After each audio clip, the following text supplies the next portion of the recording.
The national perspective, the budget is full of hope, and a lot of good schemes have been inducted this time, like Pradhan Mantri Gram Sadak Yojana, housing scheme, and Har Ghar Jal. But if you come to our state's perspective, we are disappointed. Nothing which is mentioned in the AP Reorganization Act has been put into the budget. There is no mention of Andhra Pradesh state. Sir, I would like to talk about our concerns. The first thing is special category status for our state. Special category status is not something which we are demanding, sir. I would like to clear the air about this special category state. On March 2, 2014, in the cabinet meet, the then Prime Minister passed, or a cabinet note was generated saying that like special category status be given to Andhra Pradesh and it should be implemented immediately. So I have the cabinet note also here. Sir, it is disappointing that in the last 5 years, nothing substantial has been done and nothing has been mentioned about special category status also, sir. And there were few members who spoke, even in the House, that 14th Finance Commission objected to special category status.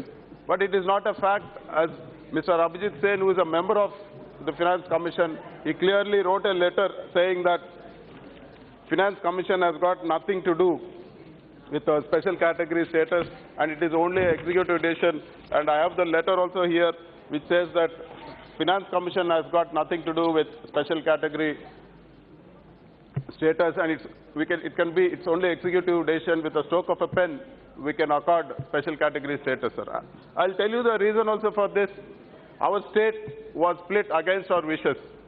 We didn't want our state to be split because we don't have a capital, nothing was there. But we were promised a lot of things. Act was enacted like AP Reorganization Act, which promised a lot of things. But if you see today, nothing, no word has been kept. What word has been given in the floor of the House, it has not been fulfilled also. To give the magnitude of the situation in Andhra Pradesh, I would like to quote again, sir. I've spoken about this earlier also. I just want to bring to the notice of the House again. The debt of our state from independence for the residual state of Andhra Pradesh was 90,000 crores. And in these 5 years, our debt is now, it's like huge, 2,60,000 crores, and we are having an interest burden of 20,000 crores per year. If this is the situation in a couple of years or after 3 years, it will be difficult for us even to pay our salaries, or let alone development of the state. And the 14th Finance Commission projected that the revenue deficit will be 22,000 crores between 2015 to 2020. And it was promised that the state will be given enough support. It was even mentioned in the Prime Minister's address that the state will be adequately supported. And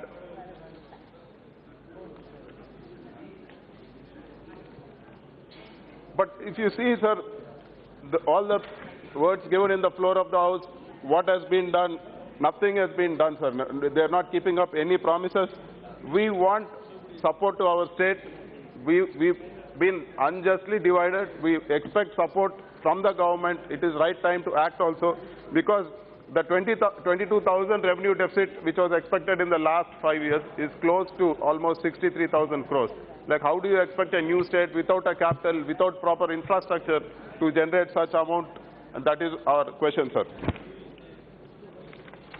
And a lot of industrial incentives have also been promised, and 1 or 2 incentives have been announced for our state. But to give a real fact, if you see what actually came to our state, even in spite of these incentives, nothing substantial has come in. If you see the report of DIPP, Department of Industrial Policy and Promotion, nothing more than 4,000, 5,000 crores investment has come in for the past 5 years, apart from 1 year where we got 9,000 crores. So if you check all the IEMs filed, we'll get the stark reality where nothing substantial is happening. We are not getting proper employment. We have a lot of youth. They are all highly disgruntled because we can't see a proper future where our youth is going to get jobs. So special category status, as was promised, is our demand. We want special category status to be implemented, sir. We are not asking something which is new. What you have promised, it's time to keep up your word. That is what we are demanding. And if you get into this AP Reorganization Act, which was passed in the floor of this House, a lot has been promised. Like for us, a steel plant in Kadapa had been promised. No, there's no mention in the budget. There's no fund allocation for that. We've been given for backward districts like special development package, but even the funds allotted have not been released for the past 2 years. And even if you see in the Prime Minister's speech, it was told that a development package in the lines of Koraput, Bolangir, Kalahandi package will be given. But there's nothing, there's no mention also. And even a package like Bundelkhand, a special package like the Bundelkhand package will be given. But so far there's no mention at all. The AP Reorganization Act clearly states in Section 94, Para 1, it says the central government shall take appropriate fiscal measures, including offering of tax incentives to the successor states to promote industrialization and economic growth in both the states.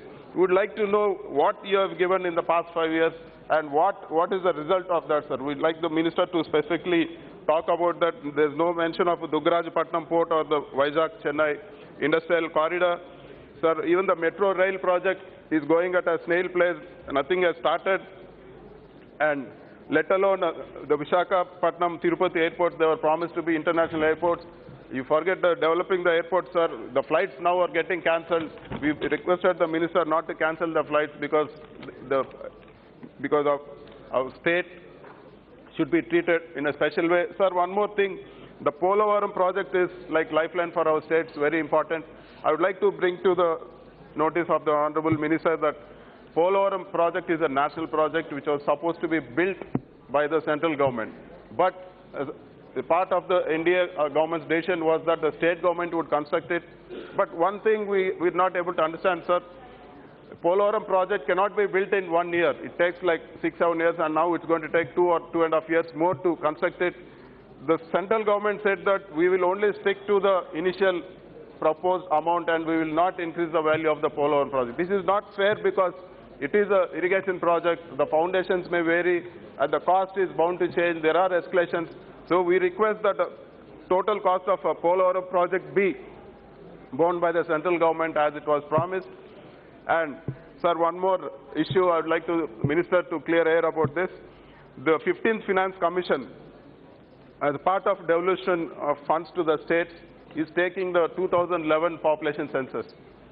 Earlier it was 1971 population census, but if you take the 2011 population census, states like Andhra Pradesh, which effectively implemented family planning control, will be grossly affected because our population has been controlled very well. There have been like a lot of effective measures taken by the government. If you see, there have been a lot of slogans like we too, ours too, and all this effective family things.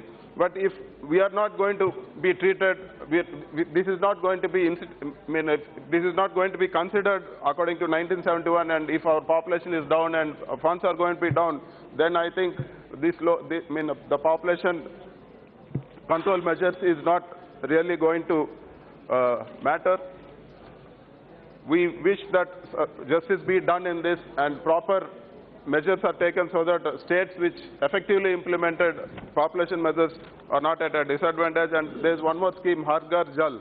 Har Ghar Jal, we'd like to know the modalities because our government is planning to do like give piped water to every household in the state within 2 years, but not in 5 years as it was mentioned by the Honorable Minister.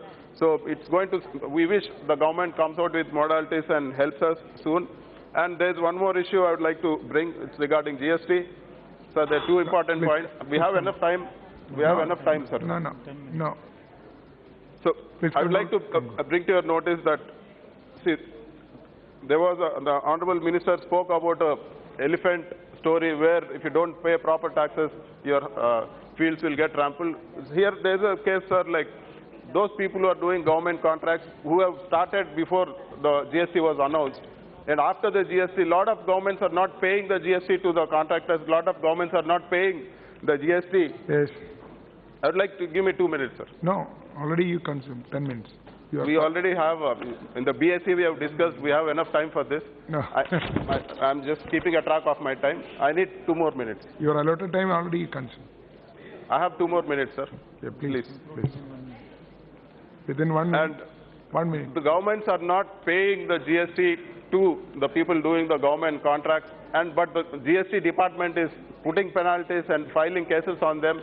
So we'd like the government to devise a mechanism where if the governments don't pay the GST to the business community, it should be, prevented from putting penalties and things like that. And one more thing, sir, I would like to say that if Make in India has to be successful, the banking system has to be put in place. So, due to the paucity of time, I think I will close it with this here. Thank you, sir. Thank you.